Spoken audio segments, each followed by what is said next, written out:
Je suis né en 1939. J'ai passé ma vie dans le granit. J'avais une dizaine d'années, puis je commençais déjà, je picochais, disons, déjà là-dessus. Alors, je suis de la troisième génération de granitiers. Mon grand-père était un tailleur de pierre. Mon père était un tailleur de pierre. J'étais entrepreneur de 1970 à 2010. Au début, ça s'appelait les granites Appalaches. Et puis, les 20 dernières années, ça s'appelait les granites MDP. J'ai 3 garçons. J'ai eu le plaisir, l'opportunité de travailler avec mes 3 garçons. Je suis Marc Bussière, j'ai 76 ans, donc né en 41, ici même à Saint-Sébastien. Et j'ai passé toute ma vie dans l'industrie du granit. La famille a vraiment vécu de l'industrie du granit depuis 1911. On vient parler brièvement de moi, mais il faut d'abord et avant tout parler de ceux qui nous ont précédés. Alors, mon grand-père est arrivé ici en 1911 pour une raison assez précise, c'est que mon grand-père est un entrepreneur en maçonnerie. Et la difficulté qu'il y avait pour construire les églises, c'était de trouver du granit pour, bien sûr, le revêtement extérieur. Est-ce que mon grand-père est arrivé le premier à Saint-Sébastien pour extraire du granit? Non, il y a eu de toutes petites exploitations. Et ces exploitations-là, justement, ne fournissaient pas la demande que lui avait besoin. Alors, il s'agissait de trouver un endroit où il y avait effectivement du granit. Et à ce moment-là, il était question uniquement de granit gris. Alors, c'est ce qu'on retrouve dans la région ici de Saint-Sébastien, parce qu'il y a un petit dépôt de granit ici qui a été exposé suite au passage des glaciers. Une des raisons pourquoi il est arrivé ici, au lieu de Saint-Gérard et Scottstown, c'est le chemin de fer. Parce qu'à ce moment-là, le chemin de fer, c'était un des principaux moyens de transport. Et surtout, quand on parle de granit, c'est des choses quand même assez pesantes. Moi, je suis arrivé très jeune dans ça, et ce que j'ai vécu, c'était uniquement en relation avec le granit. La première année que j'ai travaillé avec mon père dans l'entreprise, quand il est arrivé l'automne, on a fermé l'usine. Et après ça, je me suis dit, la seule façon de travailler l'hiver, c'est de s'en aller où il n'y a pas de neige. Et bon, c'est assez facile à imaginer que c'est vers le sud. C'est là qu'on est allé. D'abord, on a commencé vers New York.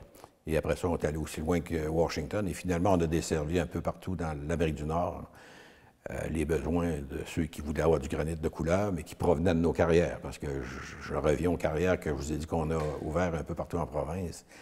On s'est retrouvé avec une dizaine de carrières à un moment donné qu'on allait exploiter l'été seulement.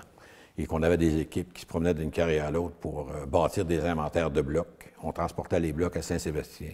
Et à partir de Saint-Sébastien, là, la finition du granit se faisait là. Et de cette façon-là, on a eu des gens qui ont travaillé pour nous. Des gens qui travaillaient pour mon grand-père, les fils de ces travailleurs-là ont travaillé pour mon père, puis les petits-fils ont travaillé pour Marc. Et moi, je me souviens, quand j'ai commencé à travailler, j'ai travaillé toute ma vie avec les mêmes travailleurs dans l'usine. Aujourd'hui, la famille Bussière est toujours présente, parce que j'ai mon fils, le plus jeune, qui, lui, a aussi le goût de continuer dans l'industrie du granit. Jean-François Bussière, 38 ans. Moi, je suis propriétaire d'une entreprise qui s'appelle Atelier Bussière. Atelier Bussière, en fait, c'est une toute petite entreprise. C'est un atelier qui est situé à Lac-Drolet. Puis l'entreprise Atelier Bussière fabrique des meubles, des objets, différents produits où j'utilise la pierre en partie ou en totalité. Être la 4e génération de granitier, c'est sûr que pour moi, ça a une très grosse signification. Tu sais, il y a une historique dont je suis très fier. Je pense que je veux aussi le faire ressentir par la façon que je veux faire connaître Atelier Bussière de par son nom. Tu sais. Je pense que c'est une manière de rendre hommage aux générations de Bussière qui m'ont précédé. C'est sûr que je me différencie à beaucoup de niveaux. À l'époque, mon père, mon arrière-grand-père et mon grand-père, c'était beaucoup plus industriel. Moi, je vise beaucoup plus les petits volumes avec des marchés qui sont plus nichés. Ils ont été dans le funéraire, dans le K-16, dans le sur-mesure, dans des gros projets. Mais moi, c'est plus petit, c'est plus C'est un créneau que personne n'avait encore touché dans la famille. Comment j'entrevois l'avenir du granit? Bien, écoutez, je vais faire un petit peu d'histoire. La pierre, ça a toujours été quelque chose qui a servi les hommes. Alors, on peut parler des Vikings, on peut parler des Égyptiens, là, on pourrait parler évidemment bien longtemps de ce qui s'est fait en pierre à ce moment-là. Il s'en fait aujourd'hui, il va s'en faire demain. De quelle façon ça va être utilisé, compte tenu des changements que moi j'ai été témoin? C'est difficile à prédire, mais c'est sûr et certain qu'il va y avoir encore des avancées technologiques qui vont permettre de faire des choses intéressantes. À Saint-Sébastien, il y a une usine de fabrication de tranches qui est la plus importante en Amérique du Nord. Et ça, ben, je pense qu'il faut en être fier. Granit-Bussière, à partir du principe qu'on exploitait des carrières de différentes couleurs, on s'est dit on va aussi exploiter le différent marché. Alors, on était dans la construction.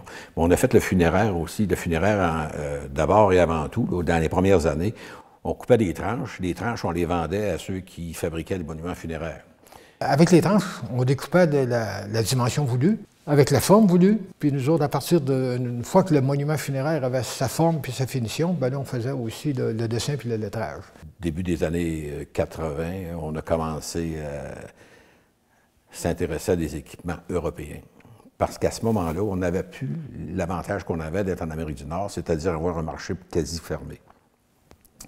Alors, il est arrivé, là, les fabricants italiens et espagnols qui, eux, sont venus offrir aux architectes du granit d'à peu près 1,25 pouces d'épais.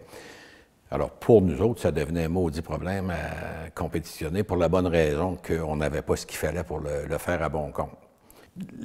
Les équipements qu'on a importés ont permis de baisser les coûts de nos produits, à tel point qu'aujourd'hui, bien, à peu près toutes les maisons qui se construisent, il y a un comptoir en granit là-dedans. Alors, les tranches dont je vous parle, c'est vendu à des petits détaillants qui, eux, font les comptoirs de granit dans les villes à la grandeur d'Amérique du Nord. Un des objectifs au niveau de mon approvisionnement de matières premières, c'est d'utiliser des retailles de pierre que les entreprises ici de la région vont créer, vont générer suite à la découpe de différentes choses, là, principalement du comptoir, pour en faire du mobilier, des objets, puis le mobilier plutôt simple, table d'appoint, table de centre, table console, table de salle à manger aussi. L'idée de ces produits-là, c'est de faire des bases et des structures très simples pour pouvoir mettre justement la pierre en valeur. Quand j'ai commencé en entreprise, c'est-à-dire ma propre entreprise, là, tout était fait à la main. L'informatique a tout changé. Moi, je me souviens que ce qu'ils appellent le pochoir, là, le stencil, tout était découpé à la main. À un moment donné, il y avait des espèces t'as des lettres en plastique, puis tu découpais tes lettres une par une avec ça. Mais depuis une vingtaine d'années, c'est l'informatique qui est embarquée là-dedans. Aujourd'hui, là, les pochoirs, c'est tout découpé d'une façon mécanique, mais assisté par ordinateur. Il y a eu une évolution négative dans le marché du monument funéraire. Là, dont, en 1970, il y avait en tout cas environ 40 000 décès par année au Québec. Bon, en 2016, là, il y en a eu 60 000. Par contre, l'incinération, les croyances religieuses, les gens qui vont payer l'église, le marché du monument funéraire a diminué, je vous dirais, de minimum 60 % depuis 25 ans. Monte à 1911 à aujourd'hui, il y en a plusieurs, mais parmi les plus connus, il y a la cathédrale à Saint-Anne-de-Beaupré où on a fait une partie, parce qu'il y a plusieurs entreprises qui ont travaillé sur ce projet-là, compte tenu que c'est un projet qui a été fait en plusieurs étapes. Mon grand-père a travaillé sur l'oratoire Saint-Joseph. Mon père a travaillé sur l'oratoire Saint-Joseph. Puis en passant, moi je m'appelle André parce que mon père avait rencontré le frère André, parce qu'il venait de temps en temps ici, là. Mon père devait avoir une vingtaine d'années. Puis il disait, mon fils le plus vieux, là, il va s'appeler André, par rapport à ça. Alors je m'appelle André parce que mon père a rencontré le frère André dans les années 20. Il y a aussi un projet qui est au tout début, là, on parle du début des années 1915-1920, les piliers du pont de l'île d'Orléans. En passant, l'hôpital du Lac-Mégantic qui était bâti au début des années 60, j'ai dessiné une partie des morceaux de granit pour l'hôpital de Lac-Mégantic.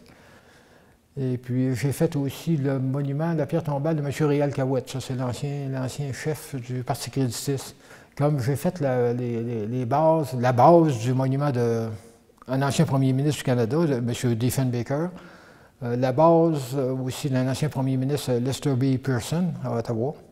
Le granit de la cathédrale de Sherbrooke a été extraite de la carrière qui est sous nos pieds. Au tout début, j'étais un tailleur de pierre.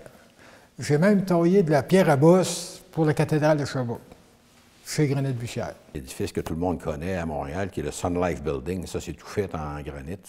C'est des pierres immenses, c'est des colonnes immenses. Mais ça a été construit au début des années 1920-1930. Mais ça a été longtemps le plus gros édifice en granit au Canada. Et ça l'est toujours, je pense, en termes de quantité.